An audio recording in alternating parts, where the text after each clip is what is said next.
Hello, hello, hello. Welcome. Thanks for being here. My name is Jess Glazer-Droz. I am the CVO, Visionary Officer, and founder of Digital Business Evolution. And I am bringing back our weekly coaching over coffee. Here we go. Or back in the day, I used to call it Juice with Jess. As you jump in, say hi, let me know that you're here, give me a little wave. We are doing a quick little training today on media and press and exposure. Things that you should do, things that you shouldn't do, and this is just a totally free training. Of course, as always, if you have questions, you can send them in on the Q&A little box section at the bottom. You could type them directly in the comments, or we can actually have you come on live and we can split screen. So I love to do a little bit of a training and then we get into questions and free coaching, no strings attached. I've been doing coaching over coffee and juice with Jess for, 6 years now. And I love when it's like a weekly thing. So thanks so much for being here. All right. If you're anything like me, you are an entrepreneur, a coach, a business owner, and you use social media as digital marketing, right? So just drop it into the comment section. What is it that you do? Who do you help? What is your niche? Go ahead and let me know what that is in there.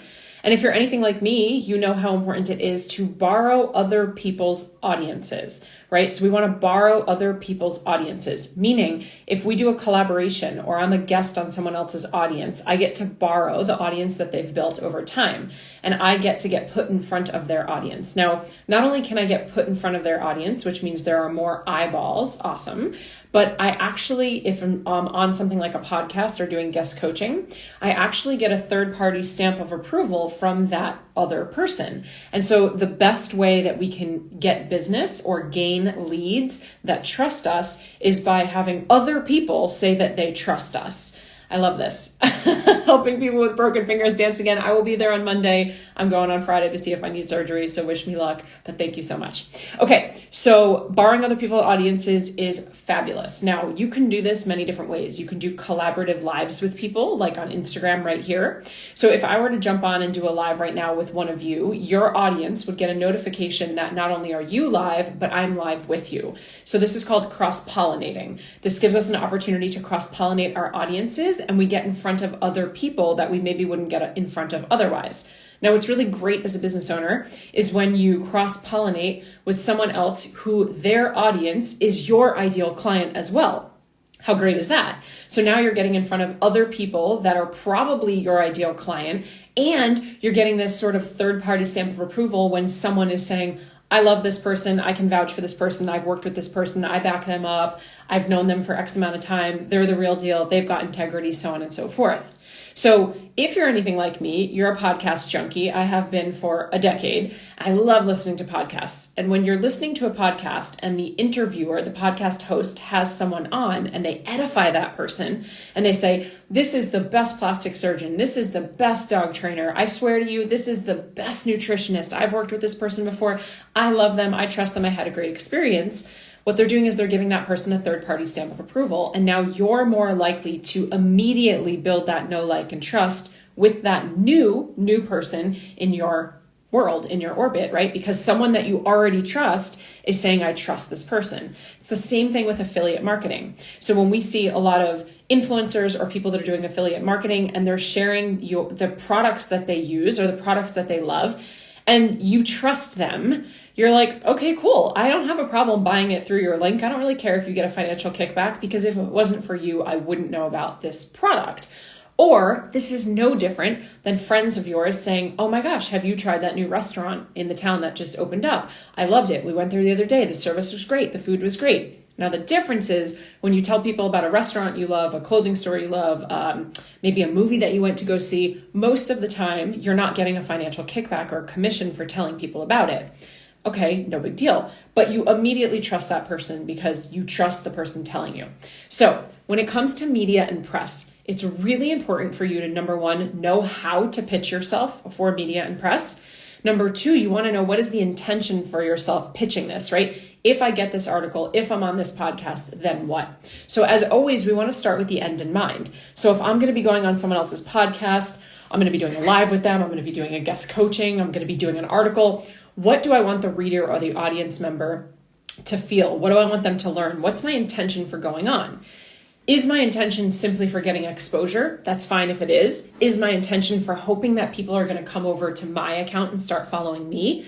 Is my intention, and this is really important, for people to actually come one level deeper than just following me? And do I actually want them to get on my email list? And the answer is you should always want people to get on your email list. It's really important for you to be growing a list that you own. And we've talked about this before. Social media platforms are borrowed lists. If you get hacked, if your account gets shut down, if Zucks decides to close it down, if Twitter disappears, then you don't have a way to reach your audience members. So we always want to be building lists that we own. Now, who knows? How do you build a list that you own? What is a list that you own? Give me an example of a list that you own. Put it in the chat box. I know you know it because we've talked about it so many times, and I see some past clients on here as well. So what is a list that you own that you can actively be building all of the time simply by providing free value for people? I'm going to give you a second to answer that, and we're going to get into it because I want to teach you how to get more press, how to get more media, and how to get more collaborations. Boom, there it is, your email list. I love it, your email list. Okay, cool. So an email list is one that you own. Now, you can do that for free or you can do that paid. Generally, what you want to do is you want to give someone something for free. So it's usually like a training, a PDF, an ebook, something like that. And in exchange, they give you your email, or like Rick said, they give you your text, right? Their phone number. These are great. We do both. We have email list and we have text list. We do both. Email marketing typically is free until it gets to a large enough place where you have to pay for it. Text messaging is not free generally. Okay. So just know that. Now you can also give away discounts. You can give away coupon codes. Companies do this all the time. You're on their website, you're about to purchase something, and then it pops up. If you want 25% off, give us your email. And you obviously go do it. And then maybe you unsubscribe later because you don't want to get emails from them. But in the moment, you're like, I want that 25% off, right? Okay, so you want to be building a list that you own. Now, anytime that you're doing traditional media, you're on a podcast, you're speaking on a stage, you're writing an article, you're getting interviewed, you always want to drop some sort of an opt-in at the end where someone can join the list that you own. So it's great if you drive people to your social media or your website, but it's even better if you drive them towards your email list. Now, I'm a huge advocate for driving people towards your list rather than selling them something. Again, they're not warm yet, right? They maybe don't know, like, and trust you. They're not necessarily ready to buy. Get them onto a list that you own, spend the time to nurture them in that relationship, and then maybe down the line they want to buy something for you. So if you're standing on a stage in front of 100 people, 1,000 people, 3,000 people, I am much more in the camp and belief that you should give them something free in exchange for their email or their phone number, and then you can continue to nurture and build that relationship, and maybe they'll buy from you in the future. So here comes the question. How the heck do you get on big stages? How do you get on small stages? How do you get on people's podcasts?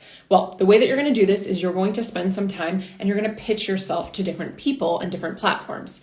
The best thing, take out your notebook, go get it, hurry up, get a piece of mail, get a Post-it note, you want to write this down. The best thing that you can do is create what's called a one sheet or a pitch page. So similar to back in the day when people would write resumes, we would write them on one sheet. We were always told, don't make it more than one page. Same thing goes with this. So what I'm talking about today is not a media kit. I'm not talking about a full media kit where it's like a 17 slide presentation with all the things that you can do. That's not what I'm talking about. I'm talking about a one sheet. Now, you're going to draw a line down the middle of the paper vertically, and you're going to draw a line across the center of the paper horizontally. So you're going to have 4 quadrants on your one sheet. Write this down, stay with me. In the top left quadrant, you're going to put a picture of your face. No sunglasses, no hats, not looking sideways. Get your face nice and clear. You're smiling, you're approachable. This is where people subconsciously make a connection with you. So have a great picture, a headshot. Doesn't have to be professional. You can do it on your iPhone, but pop up a picture of your face so that when you're sending this to people, they know who you are. They can connect with you immediately. Of course, at the very top, you want to have your name. And if you have titles, you can put your titles there. So I believe under my name, it currently says entrepreneur, investor, and philanthropist. And I think it also says speaker. So speaker, entrepreneur, investor, philanthropist. Might even say business mentor. So it's kind of the things that I do, the things that I specialize in. Okay, so you got your name at the top with your title. You've got your picture on the top left. Are we good? Give me a thumbs up if we're good. You're following. I talk fast. On the top right, this is really important. We read left to right. Okay, so you want to do this in this order for a reason. Psychologically, this is how we're reading, and this is what we find to be most important. So we're getting someone's attention with our picture. We're creating a relationship with that person just from this picture. Then on the top right, we want to have about 5. I would say 7 would be max. 3 would be minimum. You want to have 5 key talking points. Now, these are things that you can talk about. These are things that you teach. These are things that people come to you for. These are the solutions that you offer. These are the problems that you help people navigate.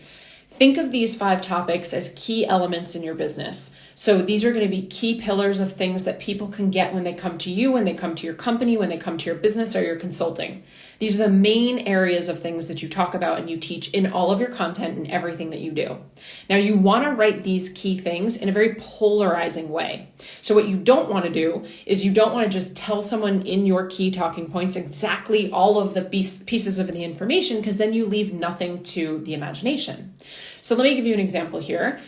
Thinking off the top of my mind, when I teach niche or niche, I teach that we have 3 P's to a profitable niche or a profitable niche. Now, in my key talking point, if this is something that I love talking about, it's kind of polarizing. It's one of my, maybe my key things that I'm always talking about in my business. It's something I deeply stand for, and I'm really comfortable teaching it. And I could talk about it all day on stage and podcasts, people throwing questions at me where I'm not prepared. I wouldn't want to say in my key talking point what the actual 3 P's were, and I'll tell you what they are in just a moment. So instead, I would say something that's like a little edgy, a little polarizing, a little intriguing, and I would say something like, why your business will fail in 2023 if you don't follow the 3 P's to figuring out your niche. Whoa. I'm like, wait a minute. Why my business is going to fail in 2023 if I don't do this? And then what are the 3 P's? I don't know what the 3 P's are. Now, that's example A. You're going to tell me in the comment section which one sounds a little bit more enticing. So A, something around the fact that why your business will fail in 2023 if you don't nail down the 3 P's to your profitable niche. Okay. Option B would be something along the lines of the 3 P's to a profitable niche are profitability, problem solving, and personal story. Okay, that's B. The 3 P's to a profitable niche are profitability, problem solving, and personal story. Which one for you, the business owner, the podcast host, the person that's hosting the event, which one would be more intriguing for you? A, which is leaving you sort of hanging on a limb, like you don't know what the 3 P's are and you're nervous that your business is going to fail if you don't do these things, but you don't know what these things are. Or B, where I just kind of lay it out on the table and it falls a little flat. What are you thinking? Yeah, number 1, A. A is definitely more enticing. As a podcast host, which I am, I would way rather have someone on where I can then preface the interview with, hey, you said something real spicy. I've seen you say this before on social media. Like, whoa, my business is going to fail this year if I don't do this one thing. Let's talk about that one thing. What is that one thing? Can you break that down for my audience, right? Okay, so we've got our picture on the left, obviously our name and title at the top. Our picture on the left, on the right, we've got 5 key talking points. When you think about your business, people come to you for certain reasons. You really want to kind of vary. So another example here is if I'm giving 5 key talking points, for me, I'm going to want to do a key talking point definitely around strategy because I teach strategy. I'm going to want to do something that's around mindset because I love talking about mindset. I'm probably going to do a key talking point that has to do with team and team culture and building team and scaling companies because that's what I do. I'm probably going to want to talk about something around money because we talk a lot about money. And the 5th one, maybe I just do something that's a little bit more personal to me or just like a second business strategy type of thing. So you want to have a variety, your different dimensions of all the things that you do and teach, not just boring, okay? Bottom left, are we good to go? Because I'm moving. We're moving here. Bottom left and bottom right are kind of interchangeable in which side they go on. This would be more preference, but basically you want to have your bio. So super short and clear. This is not telling us about your childhood trauma. This is not telling us, where you went to college and all of your degrees. This is not a place for you to tell us all of the stats of everything that you've ever done. This is not your personal story. It's a quick hit bio. It's basically your elevator pitch. So your I help statement, or we call them superpower statements, with like maybe a line about your mission. And that's it. This should be no longer than 2 paragraphs, a super short and condensed bio. The intention here is for this to create instant credibility and authority for you and for the reader to understand what it is that you do and who you help. That's all that the bio needs to be, okay? And then on the bottom right, this is where you're going to leave your contact information. Real simple.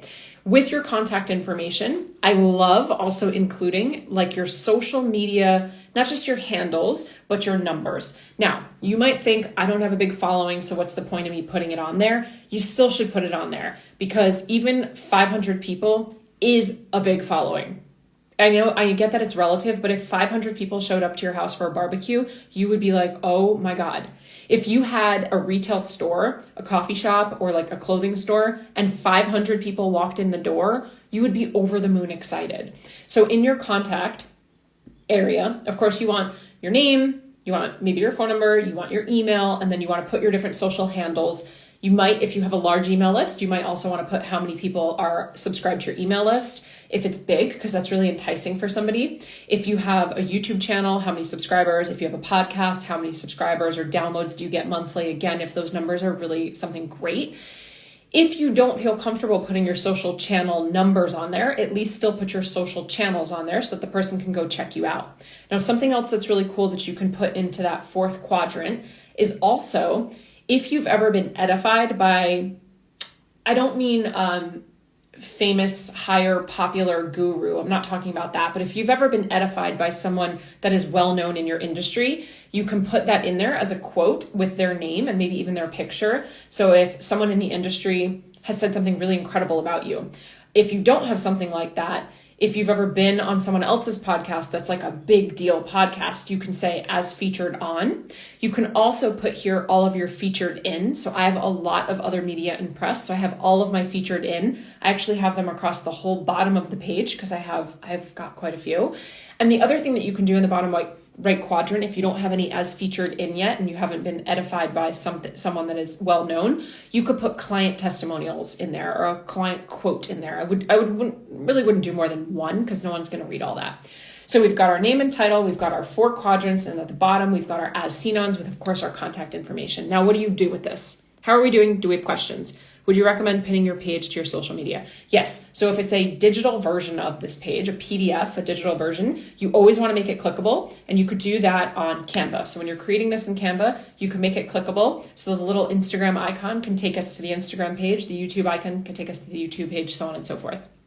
Now, once you have this one sheet, this single page done, you want to now start giving it to people. You want to email it to people. You want to DM people. You could do this, or you could have someone on your team do this. There's fortune in the follow-up. Most people are either reading it and telling themselves, I'm going to get back to it later, and then they forget, or it's just sitting in their inbox, or they're just not making it a priority, or they're whatever it is. There's fortune in the follow-up. You want to have a short email script that you're going to be sending out to people. Get personal with the person. If someone pitches me and they say, hey, I want to be on your podcast because I love you, or I want to be on your podcast because it's going to help me grow my business, or I want to be on your podcast because if it's like for a selfish reason for them, I'm less inclined to say yes.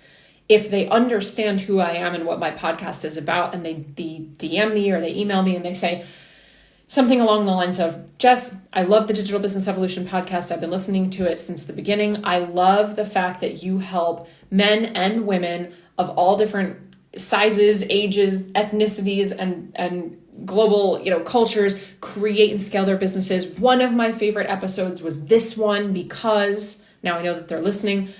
I would love the opportunity to come onto your show and talk about this specific topic because I believe that it will help your audience in this way.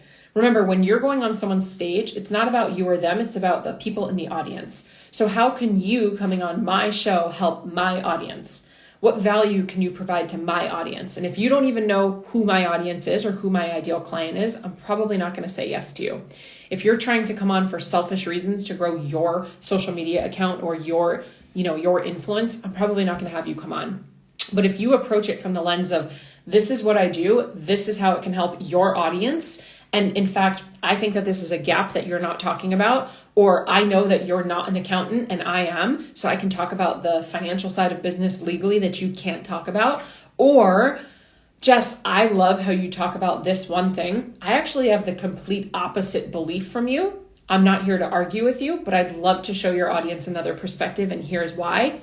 I'm like, okay, cool, let's have the conversation. Now, in that short email, you want to attach your one sheet that you've created, and that way I can look. And so you can say, see attached one sheet to get a better idea of who I am and what I could talk about. Feel free to check out my social handles or what other things I've been featured in. Can't wait to hear back from you. Now, if you have been on a big stage, a big podcast, a TED Talk, etc., then you can actually link that in your email as well. So I've been on some very, very big podcasts, and I will link that into the email and say, if you're interested in listening to what I sound like or what it might be like or what that looks like when I come and speak, please see attached, episode or speaking engagement or whatever that might be. So it's something really great that you can do to just, again, bring in different things that the reader can read. And the follow-up is going to be huge. So circling back, just wanted to see, and don't just quit if they don't answer, and don't just quit if they don't answer after 2 tries. Maybe even circle back a month later or 3 months later. A lot of times people just haven't seen it. So what questions do you have? You can drop them in the chat box. We're chatting all things getting media and press. We're talking about building out our one sheet. We're talking about what should go on that one sheet and how do we pitch yourselves to other people, whether it's stages, podcasts, or even just IG lives. Remember, it should not be about you, and it really shouldn't even be about the other business owner. The best pitches are the ones that understand it is about that business owner's audience and how you can provide value to that audience. There's also the whole argument of should it be free, should it be paid, so on and so forth. That's a topic for another day. So do you have any questions about this? Let me know, because I would love to do some free coaching while we're here. It's my favorite thing to do. I'm actually supposed to be doing some other things in the business right now. Don't tell my team, but I would rather procrastinate with free coaching than go do some of the tasks behind the scenes that I don't feel like doing. Maybe you know what I mean. Lay it on me. Your question does not have to be revolving around press, media, one sheets, pitch pages. It could be any business question, any coaching question, anything that you want. And I'd love to just offer some time to give those answers away for free. I'm bringing this back. I'd love to make this a weekly thing where we talk about different topics. We bring people on live. We do different coaching. And maybe we can even start turning some of these into podcast episodes, and we can turn your questions into episodes, which would be really awesome. So don't be shy. Lady Stiletto, I see you. Ask me something. I know you're here. Get it while it's hot. I charge a lot for coaching, and right now I'm offering it up for free. I'm only going to hang for another minute or two because the worst thing is sitting here when people babble. Sometimes I find it difficult to carve out the time to listen to all the podcasts I want to be on. Do you have time management tips? Oof. That's a great question. I think it's different for everybody. I don't have kids, so that obviously gives me a lot more time than a lot of people that are in my audience, and I'm not numb to that. I understand that. For me, I love listening to podcasts when I'm getting ready in the morning, when I'm at the gym, if I'm folding laundry, when I'm walking the dog. I just like to multitask, so I personally will listen when I'm doing things like that. But I also go through seasons. I've been listening to podcasts regularly for almost 10 years, and there are definitely seasons where it gets to a point where I kind of stop for a month or two and I just want to listen to music when I'm working out. I also go through seasons of types of podcasts. I'll listen to like super intensive business podcasts and marketing and stuff. And then I'll go to like just more fun interviewing celebrities and, just like health and wellness and stuff like that. In terms of time management though, I do teach this inside of all of our programs. I found out a couple years ago, I learned that we have the 2 sides of our brain, left and right. And the left is our masculine side of our brain and the right is our feminine. And so the left side is all where we do like logical thinking, linear thinking, timelines, analytical, processing, data, very task oriented like that. The right is going to be our more free flowing, big ideas, big vision, creative side of our brain. And so this has nothing to do with how you identify or what you were born with. We all have left and right side of brain.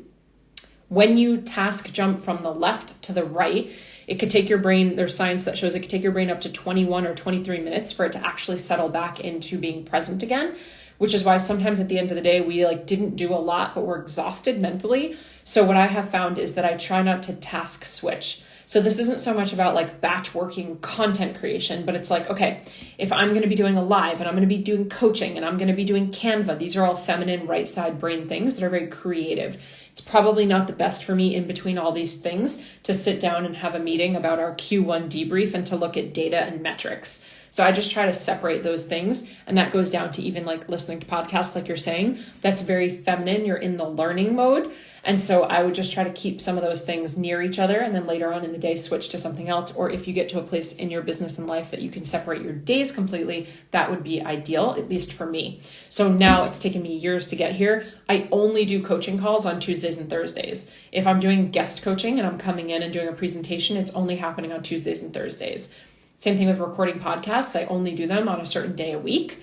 If I'm being interviewed or if I'm interviewing, we try to keep all that stuff in the same bracket. And then on Mondays, it's all admin. It's all of my meetings are on Mondays. Anything that I have to do admin work in the back end of the business, managing our team, all of that stuff is really going to be on Mondays. And so I just split up my days and it's helped a lot.